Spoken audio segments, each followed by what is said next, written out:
my god, you guys! You provided me with a ton of feedback that can't be ignored. I've got loads to do. There's hundreds of people flying into my country in the next 4 days for a live show on a stage with lots of WoW personalities. But I can't let this slide. And in fact, I'm going to have to break this up into 2 parts. 1, we need to provide Zach with more content. And 2, it's actually a massive topic that we need to get through here. So you'll see I'm not on BFA. I am on BFA here. I just respect my Azerite armor. This is where you do it, by the way. It's down at the dock. If you're on the Horde, if you're Alliance, reroll. So let's look at this, because people are trying to rewrite history. Why? What are you trying to do that for? Why are you trying to pretend that something else happened than what it did? I get that it's more comforting to say, well, actually, Legion was the same, Mike. Like, look at these Azerite traits and the Azerite armor and all that kind of stuff, but Legion was, like, pretty much the same, dude. You know, you don't expect in the early days of WoW to get some decent class development. The first tier of stuff's always shit. I have no idea why you've convinced yourself that something in a video game should be shit until, like, 2 years down the line. I find that really irritating. But it's simply not true. And that's my problem with it. You're trying to change the facts to suit what you want to be real, and that's not what's happening here. So what I thought we'd do is we'd go down memory lane together. How fun's that? So let's jump into live. I'm on my mage. That was my main at the start of Legion. And we're going to relive what happened in Legion so that we can compare it to the new BFA system. That's all we're doing here. I'm not trying to push you one way or the other. I'm just trying to make sure we're all on the same page and we're talking about the right thing. So, what happened at the start of Legion? Well, level 100, we got ourselves, first of all, a brand new artifact weapon. We got a brand new artifact weapon, which came with it a brand new ability. Now, the Fire Mage artifact weapon, I would say, is one of the more boring ones. So I think we're on a good slate here to show you the class development that I am talking about that I feel is lacking in BFA. So I got Phoenix Flames, wonderful ability, mixed in perfectly with how a Fire Mage works, which is chaining 2 crits together and then being able to fire off an instant cast Pyroblast. That's like the main focus of a Fire Mage at a super basic level.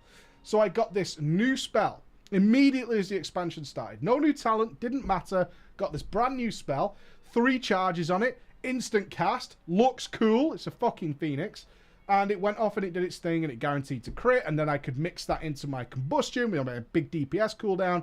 And I could think about those charges, right? As a better player, we say, okay, I've got my DPS coming up soon. I've got things like Rune of Power. I've got Combustion coming. I want to put as many Pyroblasts into that as possible. Having this extra instant cast, always critical ability, a big help during that time. Worked super well. Awesome. Now, we got that at level 100 to start leveling, right? That was the just, you bought the game and there it was. And then we started working through our traits. Now, let's go through them, shall we, and see what we're talking about here. What's this one? Increased fire damage. Boring. I agree. Super boring. And no one is going to convince me. And I think this is where my team, because there's this weird fucked up, and it's so upsetting because we're all after the same thing, right? We want the game to be as good as it possibly can be. That's why I spend hours and hours testing the game, right? And that people decide to create this us versus them. So right now on the forums, and certainly with the Master Looter discussion, there's this Mythic Raiders, generally, versus everybody else, who are saying, Mythic Raiders are going, we don't like it. And everybody else who seemingly doesn't really use it is saying, yeah, you do. It's really good for you. And we're like, no, it's not. And then it starts this war. Why? Why? Why do you want to fight each other? I don't get it. We're all trying to make the game as best as it can possibly be. So let's move through then. So, Fireball, 12%. Boring, right? Increase the range of Dragon's Breath by 3 yards. And I think these are the kind of traits people like to forget about, or probably more accurately, have no idea exist. Certainly if you started later in Legion and you already had massive amounts of artifact knowledge, many of you probably just clicked through. I know I did on some of my alts, just clicked through everything and aren't really sure exactly what all these traits did. You probably thought a lot of them were passives, or you just didn't notice that they'd done anything because you had them immediately. Now you might say 3 yards. Dragon's Breath on 3 yards is a big deal. It really is. It makes you think about your positioning way more. You hit more adds with it, and it's something you want to be at range for, but you need to be in a certain spot. So it's a pretty big deal for a fire mage. Dragon Breath is. What's this one? Ignite damage. Don't really care. Then we got our first golden trait. Phoenix Reborn. Ignite has a chance to erupt in flame, taking extra damage. Boring. Don't give a shit. I can't control it. It just does its thing. However, reduces the remaining cooldown of Phoenix Flame by 10 seconds. So periodically, I'm going to get a much shorter cooldown on my Phoenix Flames. That's some class development there, because that changed how we thought about that spell. When it first started, we just had to ignore them until we went into our DPS cooldowns, right? We needed to give them as much time as possible to tick around that clock until they came back. Then we got this golden trait, and then it changed. Now we have the option to think about, do we want to squeeze one in? Do we want to slide that son of a bitch in? Or can't we? But we can sometimes, because it's going to reset. And that added some more flavor to the class. That made us think about things a little more. Let's move on. So we went down here. Damage of Flame Strike. Boring. Cauterizing Blink.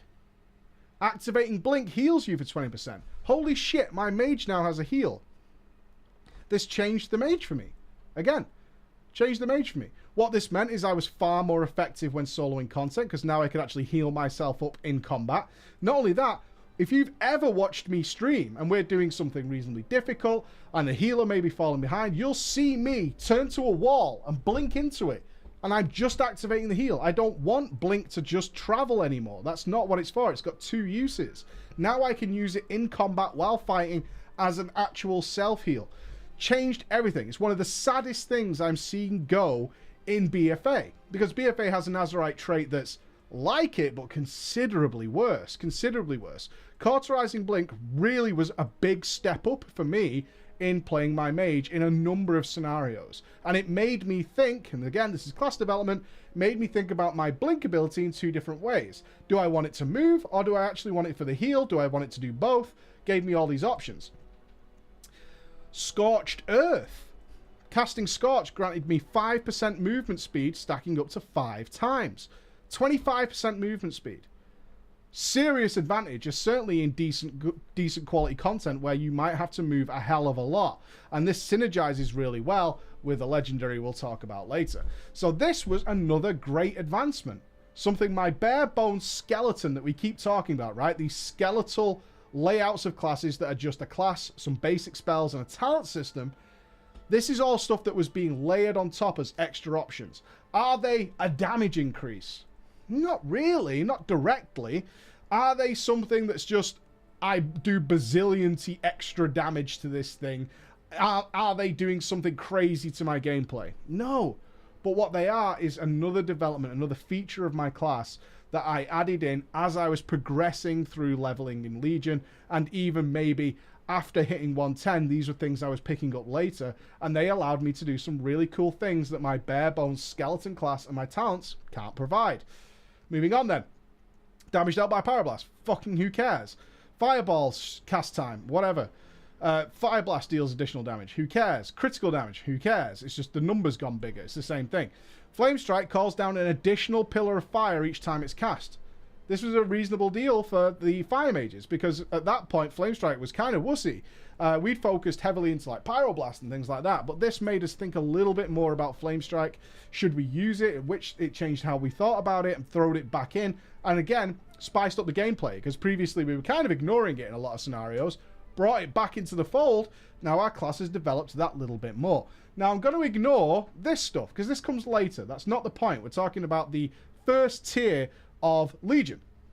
So all that's going on while we're leveling, and continued on for quite some time into Legion. Now, we were also simultaneously, side by side, once we had hit 110, then we started looking for legendaries. And there's this, I find it very obnoxious. There's people picking and cherry picking. There's a conversation going on in the comments of the original video that I posted yesterday. Cherry picking things to say, lol, lol, this is really boring. Here's an example. So an example might be something like Prydaz. Now, I can make a good case for Prydaz, honestly, as it's not boring and useless. Really good in high end. The prevents me from being knocked off mounts. I really like Prydaz, and as you can see, I have it in an equipment set called World Questing, but I know some people think gear swapping is elitist, so there you go. But on the face of it, a lot of people would say, this isn't going to spice up your gameplay, it's not going to do anything fun. So people will say, yeah, but most Legos are actually really boring. Look at Prydaz. It's so disingenuous. You're lying to yourself to suggest that legendaries were somehow some really boring game. Not true. Of course, most of us were looking, as a Fire Mage, for the marquee, the bindings of the Sun King. Totally changed how you played a Fire Mage once you got them. Because you would be fishing for this proc that gave us this mega pyroblast. And then we would go, oh, we got the proc. Then we would go into a Rune of Power, made us think about Rune of Power differently. We would then start to cast. It changed our gameplay so we could combust at the end of it and fire off this mega pyro. Spiced up and changed our gameplay completely by having this item. Our class flavor and class interest grew. And people are asking and saying, is it really a problem? Is it really a problem? Is it really a problem if the base skeleton class and the abilities it has and the talent system are fine going forward? The problem is class fatigue, character fatigue. And it might not be a problem for somebody who constantly re-rolls, and they might say it's not a big deal. But many people like to be playing a character, right? They like to invest time in that character. And if you're telling me, and nobody argued this point, which I thought was really interesting, that there's no real character development at all past level 100. No one really argued that, and that's really scary. Because that's 20 whole leveling levels, plus an entire raid tier of not really much going on. As far as I can see. Each step that I'm working up with this, and then alongside that, working with this, is all varying up my gameplay just that little bit. All this basic structure still works of the, I need crits to do pyroblasts, blah, blah, blah. That still all remains. But on top of that, we're adding some more interest, some more excitement. Something that's keeping me fresh and engaged with my character. Similarly, and this is kind of famous at this point, is I didn't get these until the TOV. Took a long, long time for me to get these. So does that mean that I was scuffed, I was damaged? No. No, no, no, no, no. Along the way, I picked up, before any of this, the really good stuff, I got Cephas's Secret. And people would go, it's not base, it's no. It's not true. This made me think about using my interrupts in a different way in order to gain massive benefits to DPS. I had to track it. I had to think about it. I wanted to use it as effectively as I possibly could, even though it's not BIS and therefore considered by most people to be trash tier at the time. What a lie. That's just not true. It enabled me to do great things. Was it as good as getting this? No, not even close. But it was still something that I had to consider, to think about, and spiced up my gameplay. And let's look through the rest of the legendaries. Because I said yesterday, I carry quite a lot of legendaries on my character. And people were saying, yeah, but most of them are just really boring. Are they? Because you're lying. You're trying to rewrite what happened. You're trying to pretend that's not the case. Let's look through then. So I have the Dragon Breath Helm. Completely changes my Fire Mage yet again. I get to use talents I don't ordinarily use. I get to be massively crushing burst AoE even further than I could already do as a Fire Mage. It increased my range so I could go through walls with the fucking thing and pull enemies from everywhere. And then really had to consider that stuff. It's not boring in the least. The Coralon's Burning Touch. Scorch deals 350% increased damage and is guaranteed a critical strike against enemies below 30% health. What did this do? Totally, once again, changed my Fire Mage. When we got into fights that were very heavy, and Fallen Avatar was a big example of this, but we used this belt a lot throughout Legion. What this meant is I could now, combined with what I had here, which was the Scorched Earth, right? I could now, at 30% health, I could spam Scorch, do massive execute damage, and because I can cast Scorch on the move, I could be completely mobile, and with Scorched Earth, be fast as fuck. What a wonderful addition to the class. By just equipping this one item. Just equipping this one item, it gave me all this new gameplay. Same class, same basic principles. Do 2 crits, fire a pyroblast, right? But then we had all this extra stuff and flavor. This is how it went down. And we could only equip one. And then you had things like the Shard of the Exodar, which gave me multiple bloodlusts during fights. And I don't care if it's a raid leader's nightmare, because the mages don't want to cast bloodlust. I'm not interested. What I am interested in is that I now get to think about when I want to use as many bloodlusts as possible. And who doesn't like being bloodlusted or having heroism? It's exactly so much fun. It's a hell of a lot of fun in order to have access to these tools. And each combination and switch around of these, whichever one you were equipped, changed and how you thought about your character. That's class development in a nutshell. That's what it's about. This is why the BFA traits don't inspire me just because they do more damage. Doing more damage is fine. This is what a damage meter looks like to me playing with most people. These are people, your average guys you'll find out in the world. That's what it looks like to me. And I'm sure many of you want that as well. But when you get a damage meter result like that, I would hope that most of you feel like it's because of what you did behind the keyboard. You pressed the right buttons. And it's not because a coin roll or a dice tossed internally within the game gave you favorable results. I want you to feel satisfied with that, right? But that's not the end of the story. So we're leveling our artifact. We're gaming all them bonuses we talked about. We're now fishing for legendaries. We might not get our BIS one, but we get ones that we still get to think about, and they still absolutely develop our gameplay. But on top of that, we're getting tier sets as well. And this is the Emerald Nightmare. This is tier 19. This is exactly what it is. What did I get? Enhanced Pyrotechnics provides an additional 20% critical strike chance from each application. What is Enhanced Pyrotechnics for your non-fire mages out there? It's my safety net. It's my built-in safety net so that I can't run into horrible streaks as fire mages used to do where nothing crits and I can't play the character as it's designed. How good is this? This is something to be excited about. This isn't boring. It's not boring at all. This provided far more consistent and smoother gameplay, even to the point where good mages could judge whether or not their next fireball would crit, and then they could plan around that. This was all the skill ceiling going up for potentially getting that little bit better with your character. Far beyond what you did at level 19. Which would be the case in BFA. It's like, it's far better than that because we're coming forward, we've got this capped character, and now we're in the end game, which traditionally in WoW is like you get to cap, you level up, that's your first game. Then the end game starts, then you go a bit further, and in any RPG, from Chrono Trigger and Final Fantasy, as you move through your RPG, you should be getting cooler and cooler spells, better abilities, things like that. That's called your character development. That's how it grows. It doesn't just stunt sort of 2/3 through the game before you start engaging in the end game and then kind of trickle some extra bits and stuff on top. This is what RPGs are about for me. So that was my tier set bonus, right? So I got the artifact stuff, looking for Legos, using the Legos, and getting tier sets on top of that, all of which synergize together to create a really fun and really flavorful experience.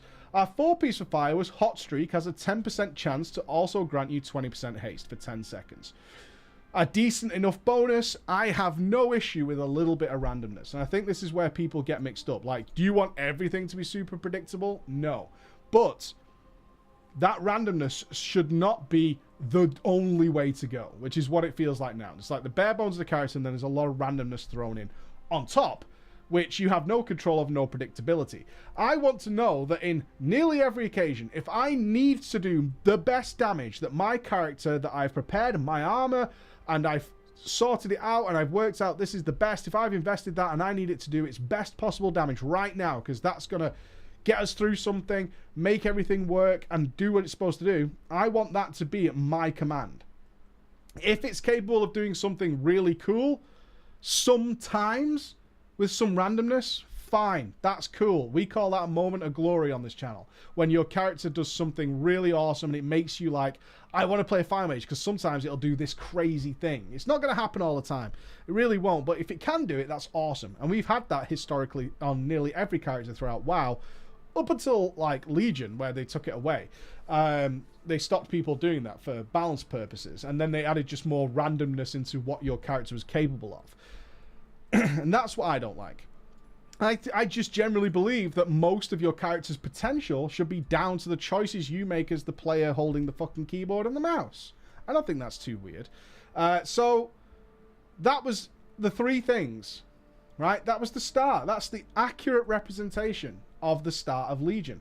This is not made up, all right? There are, you know, we have 4 stacks of the traits now, but they're still the same. They're still the same traits. Didn't change the traits. This is what we did. I was working through this and picking up cool stuff along the way. Simultaneously, I was picking up tier set bonuses, while simultaneously adding legendaries, adding a legendary here or there as they gradually sort of trickled in. But each of them was making me do things in a slightly different way and developing my character. That's how it really happened at the start of Legion.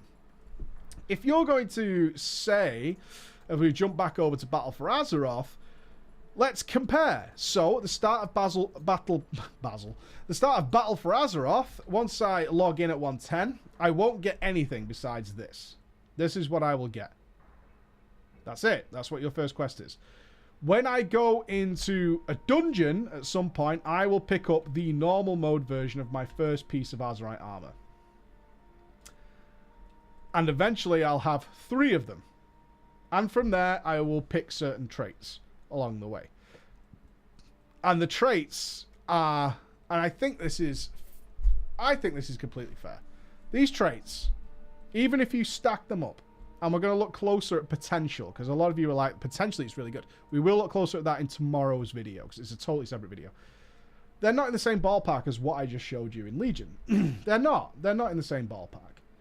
Now, can we say Legion gave us too much? I think that's fair. Sorry, my throat's dying. I've recorded this video before, and that's why it was like 45 minutes long. And I was like, 2 parts, this isn't going to happen. But all of this stuff is random. All of the stuff that I'm getting is pretty random, and the stuff that is predictable is uninteresting. Such as this. My Icy Veins will hit harder. Well, I'm going to press Icy Veins regardless, right? I mean, that's not going to happen. There's nothing particularly exciting. And I know some of you are now going to say, but Breach, some of the legendaries were baked into the talent tree. Yes, some of them were. Some of the artifact stuff was baked into the talent tree as well. And that's not good enough. And it's not good enough because in order for them to put Scorch deals extra damage and is a guaranteed critical strike when the target is below 30% health, the battle I just showed you, they had to push something else out in order for me to have the choice of this. In Legion, I had all these and that item that I could swap around at will while still swapping these. That's not a choice. Phoenix Flames is now a talent, okay, but in Legion, I had Phoenix Flames and I could choose Alexstrasza's Fury or Flame On. It's a loss. Pyroclasm, which is the Braces proc. So you can see what they've done is they've stripped out several talents to try and blend stuff together, and it doesn't create the same gameplay that we had in Legion. It's like a half-hearted attempt to, oh, you really liked this. Yes, because I just explained to you why I really liked having this. You really like the Braces proc. Sure. I really like the Braces proc on top of having, but that's the reality of it. I liked having this on top of having the other ability. I liked having Phoenix Flames mixed in with this. Those two together was amazing. It was so much fun. Having to pick between one or the other, that's nowhere near as fun. Well, how could it possibly ever be? It can't possibly match what I had previously. And the same with the Braces proc. It was nice to have all access to all my talents and get the Braces proc on top of that, because that created a dynamic growing gameplay. That's what it did. It aided that in many ways. So that's my number one issue. I think we've done it there. So I'm going to sit on Short Boy and say bye-bye, because just don't rewrite history. Don't do that, man. Don't make up a situation to try and suit your belief of what you want to be true, because it's not happening. Ladies and gentlemen, I will see you again tomorrow when we're going to talk about the potential for Azerite armor to be good. Because it does. It does. Maybe. We'll talk about that tomorrow. See you later, guys. Bye-bye.